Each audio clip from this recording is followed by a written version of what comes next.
Přesně. Takový no jo, takový to. A to nikdo nepozná, já si radši vzpomínám. Tak jo, tak jeden. A možná pojďte malinko blíž to, ať jakoby, víš, ať jsme všichni poblíž, ať jsme všichni v záběru těch. No ještě kdybyste třeba na mě, a kdybyste to naměřilo jakoby takhle, ještě trošku jako na nás. Tak jo, tak jeden. Hraje, jo? No tak šup, maminko, rodíme, já to nemám celý den jako vy, poslyšte. Už nemůžu. No to víc lidí tady, ale nebojte. 16. dítě nezvládnu. Ale zvládnete, když to šlo tam, bude to i ven, to si buďte jistá, maminko. Bojovníka za svobodný Tibet. Tak, to víte, že jo, jasně. Musím si to opakovat. Proti Číně. Mami, ty říkala, že děti nosí jety. Ale ty děti jsou otravný, maminko, tady, jako ale já se potřebuji sterilizovat. No samozřejmě, že ano, ale jsou i jiný způsoby, mělý lipo. Běž si skládat básničky ven, šup. Hlavně ještě vydržte, vám teď pak pomazal pan Mních, co tady někde chodí kolem. Dobře, tak já to ještě zadržím. A dýcháme s rozvahou. Halo? A že by? Halo, je tam někdo? Ano, dále. A máte zamčeno, pustíte mě dovnitř? No, takže jste to vy, no, tak pojďte. Díky svatý Budvo. Zima, fuj. Když tam taky je zima, takovouhle chumelenici jsem v Tibetu nepamatoval, jak jsem živ. Dejte mi něco rychle na pití. Já vám nic nedám dál. Teplé jačí mléko nemáte? No ne, ale tady naše rodička, tak... To jste vy. Dobrý, jste, že jsem to já. Vypadám jako, že dělám, že tady svážím sudy nebo co. No tak nechte si tu ironii, jo, slečno, trapatí. Taková trochu upocená. Já nemůžu. Ale teď už to skoro bude, už tam... Moment, ženská, Hergot, už tam vidím hlavičku, no je tam. Zatlačte pořádně. A ty zatlačte. Dítě!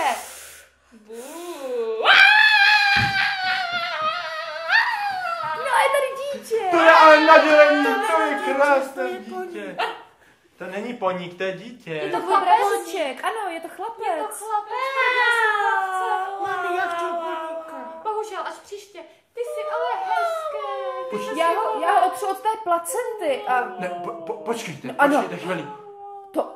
Neotírejte ho, nesahejte na něj, ale nikdo na něj musí sáhnout, ale teď... Na pohrabáč. Běžte do háje, ženská blbá, je to moje dítě, koukejte, jak je hezký, je mi podobný. Já říkám, že... Maminko, ale jen se na něj podívejte, nepřijde vám v něčem jiné. No ano, je hezčí, než mé obvyklé dítě. Ty lipo si pěkně hnusnej, vidíš, jakýho mám hezčího bratříčka? Ale jako mě tam taky něco nestimuluje, teda to dítě je nějaký jiný, než jsou normální děti. Podívejte na jeho oči. No, asi ne. Má zelené oči, to není jistě zelená jistě znamená... To má po mý prababičce. Aha, tak... Ano, vy máte hnědý, vás tady má hnědý, já nevím. Tady jako narážíte na něco, pozor, ženská. Já mám takový divný svědění, že s tím dětem není něco v pořádku, pane Mícho. Ježiš, to je další jak. Vy nevidíte, že z něho něco vyzařuje? No něco z něj vyzařuje, ale... Nejste takový uklidnění v jeho přítomnosti? Ne, já rozhodně klidná nejsem. Jačí sračky. Nemáte tady optimismus?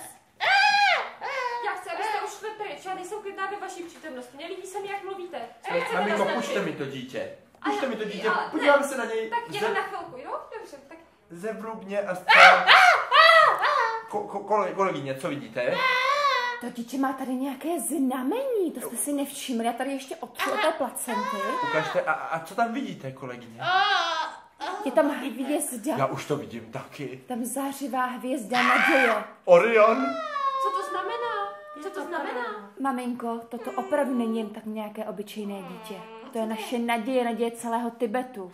To je naděje celého duchovna. Myslíte, jako nový?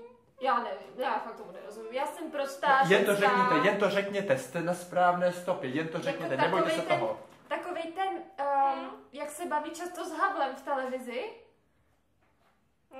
No. Cože, mamino? Vy tady máte Maminka je unavená po porodu.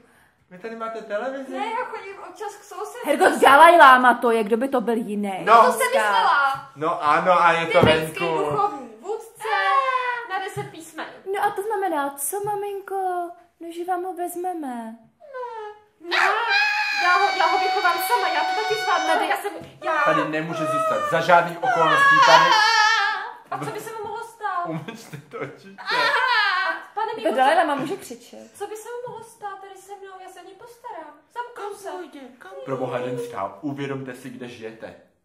No, v horách, v chýši se svými 15 dětí, který se všechny jmenují Lipo a Dalaj Lámou. Tibetu, jste v Tibetu a máte Dalaj Lámu. A co se Číňanům asi nebude líbit? Že ho neprinesol Yeti? Ale to víš, že ho přines Yeti, jenom jsme to teďka na tebe, no to je jedno. Maminko, rozumíte jistě, proč ho musíme odnést a uschovat, ukrýt? Ne. Nesmí se dostat do spáru tajných služeb. Maminko, já vám tady svařím třezalku a nějaké byliny, vy se z toho oklepete a za rok si porodíte novýho Lipa, no a máme to tady. Ukažte, no. Tak pojď, půjdeme hezky domů, dostaneš bonbon, teplé jačí mléko. Já chci taky. Ty nedostaneš, nejsi Dalaj Lama. Ty dostaneš křen. Pane mnichu, opatruj to dítě jako oko v hlavě, nebo je to naděje pro nás, pro všechny. Je to můj Dáme na něj pozor. Dejte na něj pozor, prosím, prosím. Naschledanou. Naschledanou, pane mnichu. Takže žádný paník.